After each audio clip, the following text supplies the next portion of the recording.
Hi, my name is Jordan Clark, and this is my Art Journaling 101 workshop. In today's video, I'm going to teach you how to paint these three beautiful botanical illustrations using gouache. So you can do these techniques directly in your art journal if you'd like, but in today's video, I'm going to be painting on these blank cards by 𝗪𝗏𝗻. So these are mixed media cards, which means they'll hold up really well with both wet and dry media, so they're going to be perfect for the gouache. They also come with envelopes, so they are ready to mail. I love making my own greeting cards for my family and friends because I think it's just so special to send someone a little piece of handmade art. Now don't worry if you've never used gouache. I'm going to walk you through step by step exactly how to make these three flower designs. We will start with a really basic sketch. I'll show you how to add in the details, and then we will fill it in with color. So by the end of this video, you will know exactly how to paint these three beautiful botanical cards. Gouache is really fun to use. It's similar to watercolor, but it's more opaque, and I feel like it's a little bit easier to use.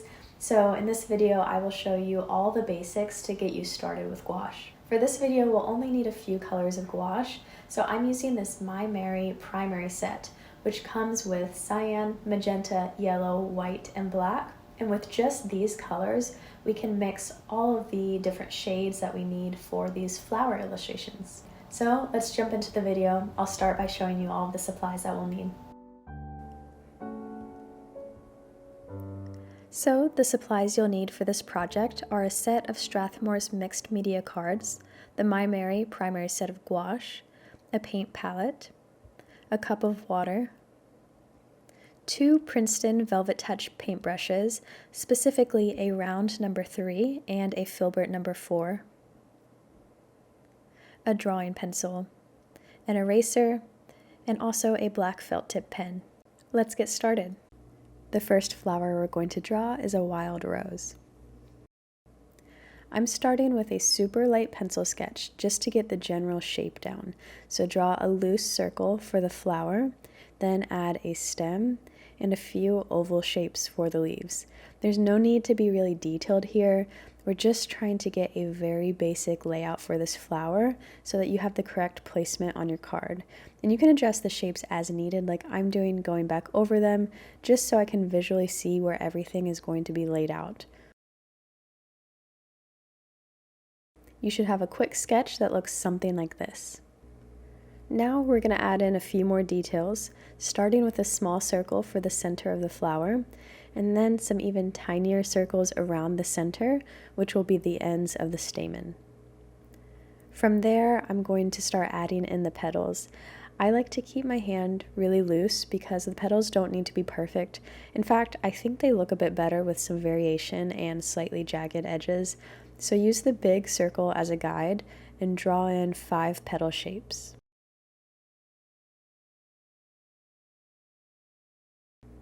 I'm also adding in some lines for the stamen, which will be painted over, but it's useful as a reference. I'm erasing some of the guidelines that we started out with just to clean up the drawing a bit before we start painting. Then I'm going to continue the sketch by filling out the stem, adding a wider base at the very bottom and making it just a little bit thinner at the top near the flower. And for the leaves, I'm also keeping my hand really loose like I did with the petals, so that the outline is just a little bit wavy and uneven. I'm also going ahead and adding in some lines for the veins of the leaf. Once again, this will be painted over, but it's useful just to have as a reference. Don't worry about making your drawing look exactly like mine. Your petals might be in a slightly different place, or your leaves might be shaped a little bit differently, and this is absolutely fine. Just follow your basic shapes as a guide, and don't worry too much about drawing a perfect flower. I promise this will all come together in the end. So you should have a drawing that looks something like this.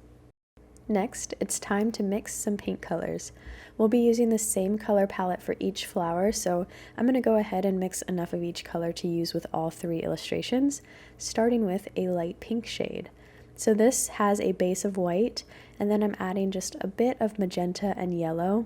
I grabbed my palette knife to mix, but it's also perfectly fine just to use your paintbrush. And I'm slowly adding a little extra yellow and magenta until I get the perfect shade of a warm pink.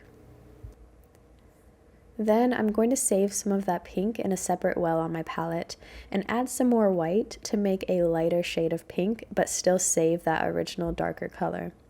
And now it's time to add a little bit of water to our paint. So grab your paintbrush, dip it in water, and slowly mix that into the paint, and pick up more water on your brush as needed.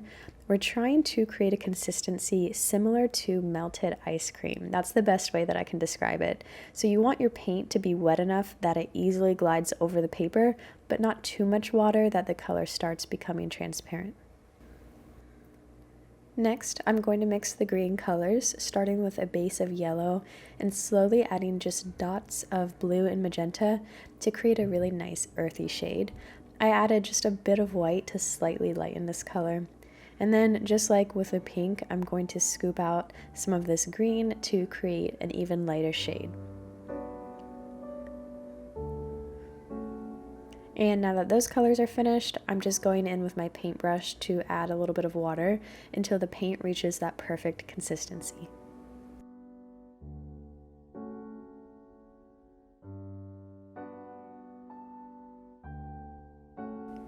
And finally, I'm going to make two more colors. First, a pinky brown, which starts with a yellow base, and I'm slowly adding magenta and cyan and a little bit of white until it's the perfect shade. And then I'm going to make a beige color, starting with white and adding a bit of yellow and also that brown we just made until it's the perfect shade. And finally, mixing in some water until it's the perfect consistency, and we have our color palette. Now onto the fun part, painting our flower. I'm using the Filbert No. 4 brush, and I dip it in water just to wet the bristles before I go into the paint. And then I load up my brush with the light pink shade, and we're just going to start by filling in the petal shapes. Go ahead and cover all those pencil lines, but leave a space for the center of the flower. If you find your paint dragging across the paper just a little bit, you can mix in more water until it feels nice and smooth when you paint. While the petals dry, I'm going to pick up the light green color and fill in the stem and leaves.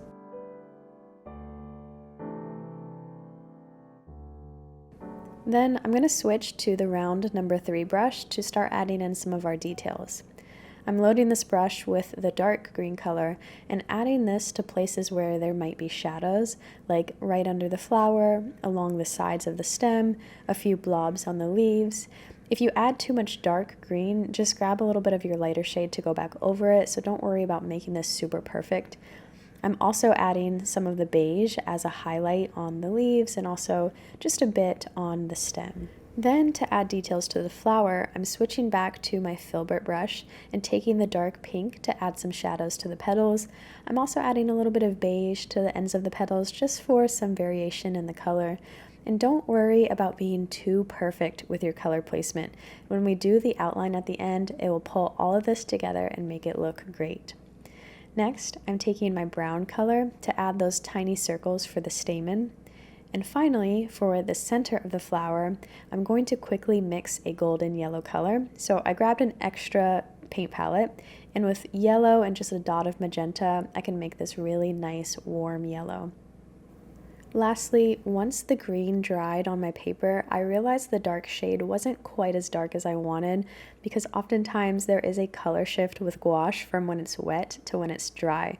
So I just went back into that green color, made it a little bit darker with yellow, magenta, and cyan, and then I used that shade to paint over the same shadow areas that I already did so that they stood out a little bit more.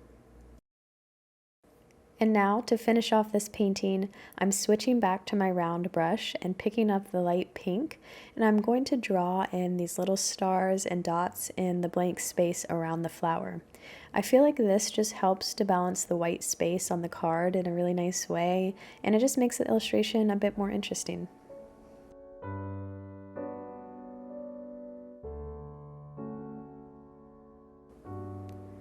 So now you should have a painting that looks something like this.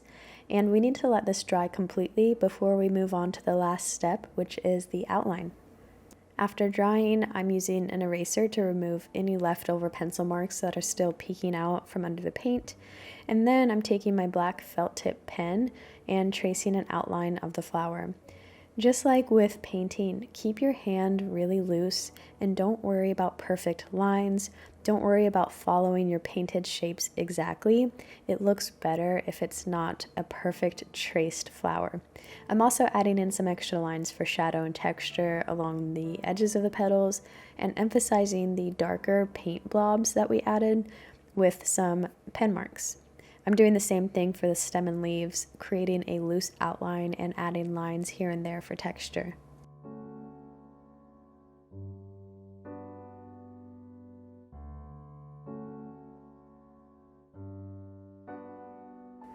As you can see, this outline really brings the flower to life, and we have our finished illustration, a beautiful wild rose.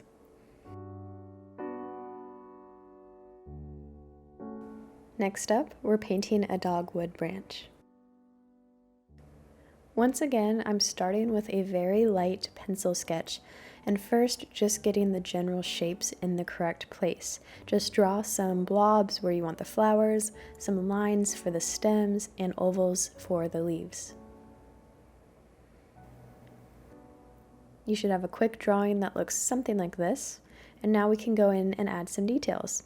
For the center of the dogwood flower, draw a bunch of tiny little circles clustered together, and then add the petals, which have a somewhat unique shape with this little divot at the top, and we're going to do 4 of those petals. Next is the branch that the flowers are growing on, and this is fun to draw because it's not like the smooth stem of the last flower we drew. You want this to be really wobbly and knobby so that it looks like a wooden branch rather than a typical flower stem. Then I'm adding in the other flower, which is slightly at an angle, so I'm drawing those petals kind of from a side view. And finally, adding in the leaves coming off of the branch.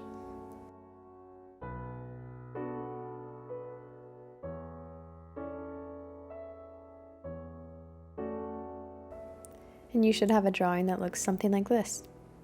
Now, to bring back the paint palette that we already mixed, I'm going to start with my Filbert brush dipped into the beige color and just go ahead and fill in the petals.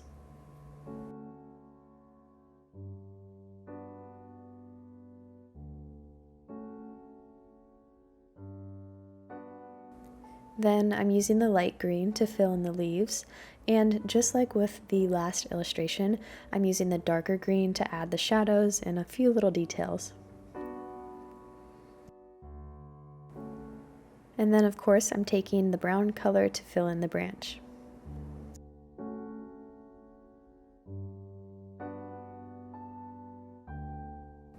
Next, I'm bringing out my other paint palette to mix a few extra shades that we need for this flower. So I'm making a lighter brown just by mixing a bit of the beige with our brown and using this as a highlight on the branch, just adding a few brush strokes here and there.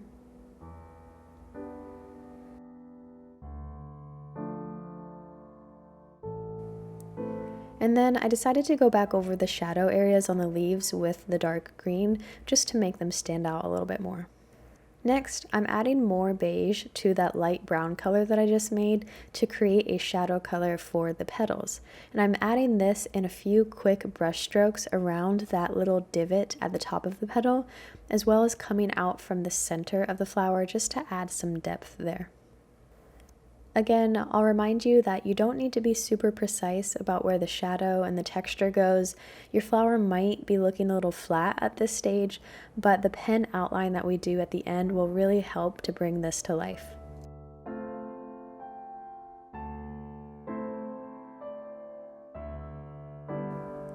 Finally, I'm going to use the same golden yellow color from the last flower to create the center of this one.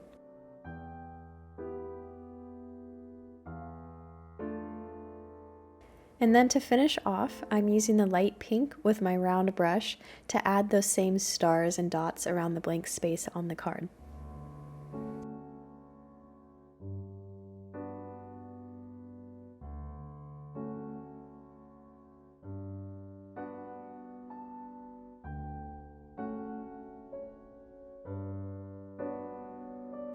Your finished painting should look something like this. And now let this dry completely before moving on to the outline. I'm going in with my eraser again to clean up any pencil lines that are still left over. And now for the outline. I'm starting by drawing in those tiny little circles that we had sketched for the center of the flower. And then I'm going to go in and trace the petals.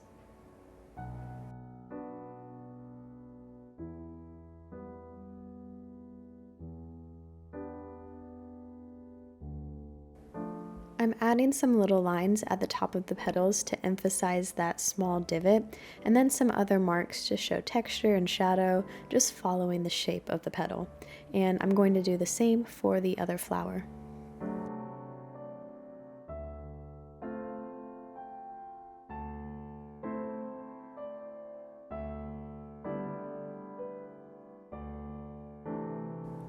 Then, tracing the knobby branch and the leaves, I'm adding some extra marks here and there to make this look more textured like wood and to emphasize the shape of the leaves.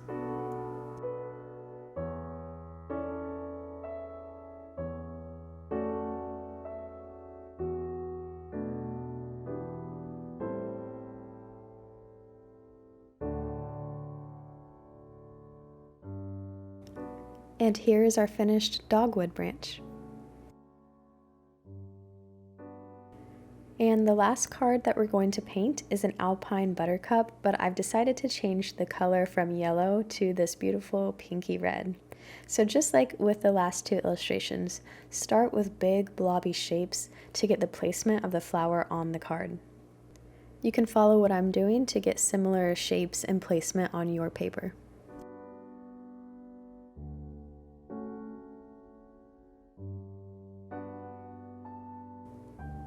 You should have something that looks like this. And now we'll go in with more detail, starting with the center of the flower, which has these little loops coming off of it, and then some bigger oval shapes extending from that. The petals of this flower are shorter and more rounded than the last two that we drew, and this flower has petals that slightly overlap. I'm drawing them again with a loose hand and a slightly wobbly line.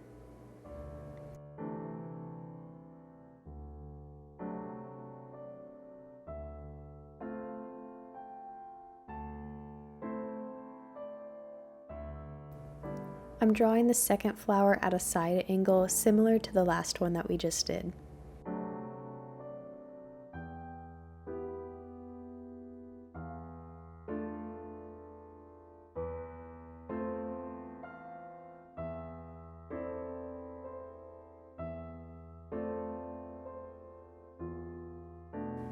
I'm adding these thinner leaves up at the top of the stem near the flower.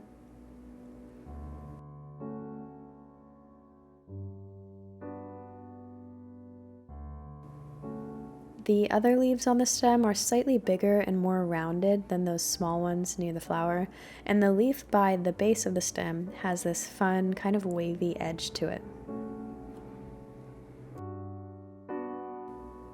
Your finished drawing should look something like this. I'm bringing my extra palette back out to make a nice pinky red color for this flower, starting with a base of magenta and adding yellow and just a little bit of white until I get the perfect shade. Feel free to play around with this and make it whatever color you want. Like I said, this flower is supposed to be yellow. I decided to illustrate this in a nice reddish pink, but you could really make this whatever color you want. Also, don't forget to mix in some water to create that perfect paint consistency.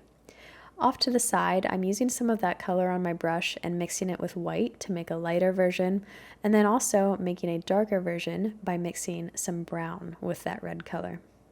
And now to start painting. I'm using the Filbert brush and our pinky red to just go ahead and fill in the petals.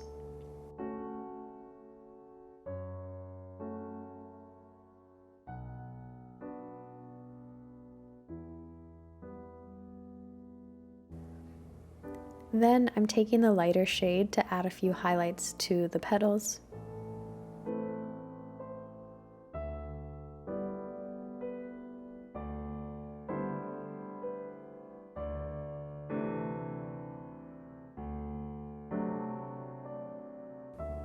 And finally, using the darker shade to add in some shadows.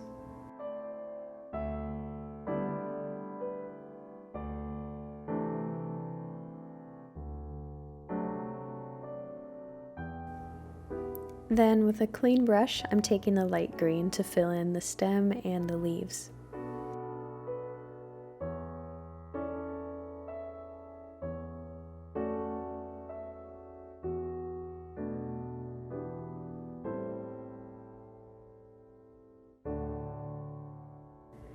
And just like with the last two flowers that we did, I'm adding the darker green to create some depth on the stem, as well as adding some details to the leaves.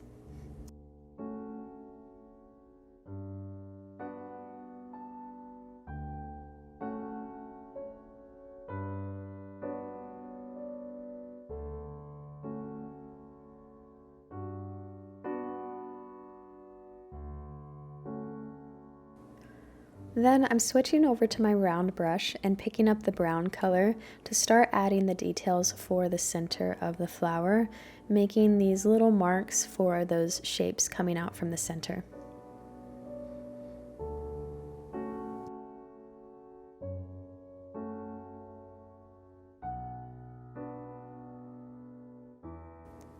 And bringing back out that same yellow that we've been using, I'm adding this to the very center of the flowers.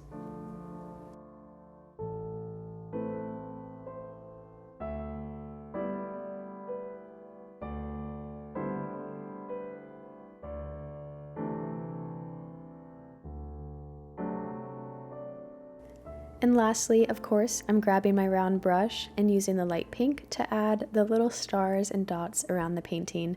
I think this is also a really nice touch to tie all three illustrations together and make them a cohesive set.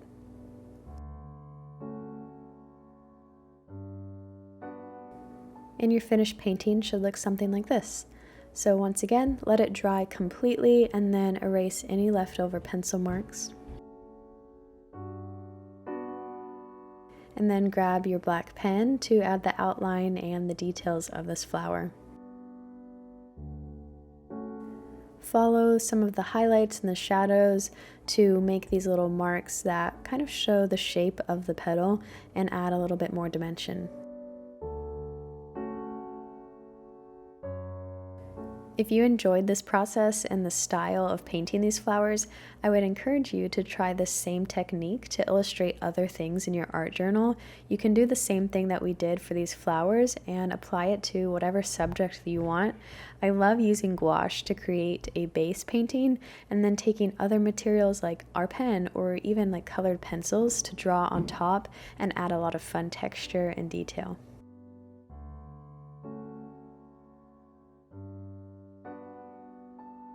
And here is our final illustration. Thank you so much for following along with this art tutorial. I hope you had fun painting these flowers in your art journal or on your blank greeting cards. And I'm excited to have you join me for my next video in this Art Journaling 101 workshop.